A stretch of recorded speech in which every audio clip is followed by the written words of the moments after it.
I eat, I would say 90 to 95% vegan meals. It's actually fairly straightforward. What's up, Trainiac? Oh, that light's awful. What's up, Trainiacs? I've talked occasionally about how I tend to eat gluten-free, I tend to eat vegan. I have had a history of bad heart health, diabetes in my family, and a couple months ago I talked about uploading a lot of the recipes that No Triathlon Kim makes for us around the house to satisfy my super fussy needs. Well, that hasn't happened thanks to one flaky web developer and the second web developer going and having a baby. We haven't yet rolled out those recipes. One thing, if you do want to get the recipes as No Triathlon Kim comes out with them, go to triathlontaren.com/NTK recipes. And then you can get her recipes as they come out. By the time you see this, it might actually be up. He's promised me that it's just a few days from now. So hopefully it's up. Okay, but I haven't talked a lot about why I eat gluten-free and why I eat vegan. Now, the reasons for it are not nearly as health-based, as sexy, as philosophically based and morally based as you might think it is. It's actually fairly straightforward. The gluten-free issue, my dad is celiac, and there was a time about 6 years ago that I went out to the lake. I didn't bring any food, being the cheap mofo that I am, and I just ate his food. I was running and I was swimming out there and I went like, I'm actually feeling really good here. This is strange. So I kept trying to eat gluten-free when I came home after the lake, and in the 2 weeks that followed of eating gluten-free, I lost 4 or 5 pounds. I wasn't really changing how much I was eating, I was just weighing less. Because apparently, for some people, gluten just kind of acts like a binding ingredient. It's kind of like glue. So some people just can't push it through as easily, and I was just carrying a whole lot of extra puffiness, water, and like gunk in there. So instead of being 175 pounds without really dieting, I got down to 160 pounds without really dieting, and even get down to about 152 when I'm in hardcore training season. Now, in addition to that, one of the biggest things that has allowed me to get a fair bit faster does relate to gluten, because when I was doing really big training days before, when I was eating muffins and scones and bread and sandwiches, I would be sore for probably 2-3 days after a big workout. Now, I'm barely sore at all, unless I do like an absolute killer 4-5 hour ride. I just have a little bit of latent fatigue, but my body is able to repair itself quick enough that I don't have long-standing soreness, so I'm able to get back to training quicker. I've been tested for gluten allergies. I'm not allergic. I just know that I feel better and I perform better, so that's enough to tell me to stay away from gluten. Sorry, bread. As far as vegan goes, on my mom's side, just about every single uncle, grandpa, great uncle died of a heart attack or a stroke. One of my mom's brothers had a massive stroke about 10 years ago. Her other brother ended up dying at, I think, basically my age right now. On my dad's side, we've got a lot of diabetes. So if you were to ever go into one of those just awful, want to make yourself worried websites where you punch in a whole bunch of family history and out comes your life expectancy, mine is like 61.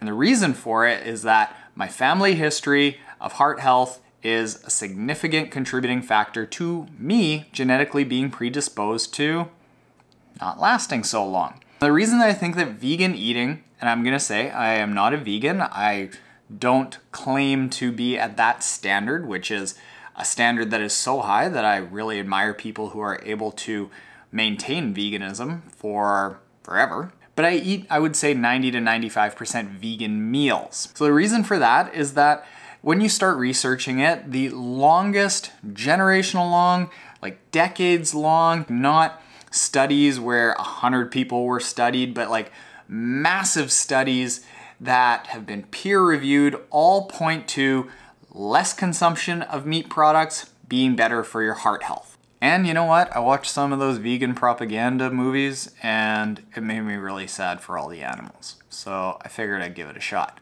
Here's the awesome thing about gluten-free eating, vegan eating, vegetarian eating, way overexposed, and we'll fix that. The world has caught on to dealing with us fuss asses. So 10 years ago, it was really hard for my dad to eat gluten-free. I imagine it was the same for vegetarians and vegans 10 years ago. But today, there is a substitute for just about everything. And I do not ever really find myself feeling like I've missed out. So today, right now, we are going to show you one of the alternative recipes that I use that is normally associated with, actually in this case, the primal diet, which is very meat heavy. So if you've ever heard of Bulletproof Coffee, it's basically your breakfast in the morning, a coffee with a whole bunch of fat in it. What they recommend is a ginormous coffee, coconut oil, i.e. MCT oil, and butter. That's it.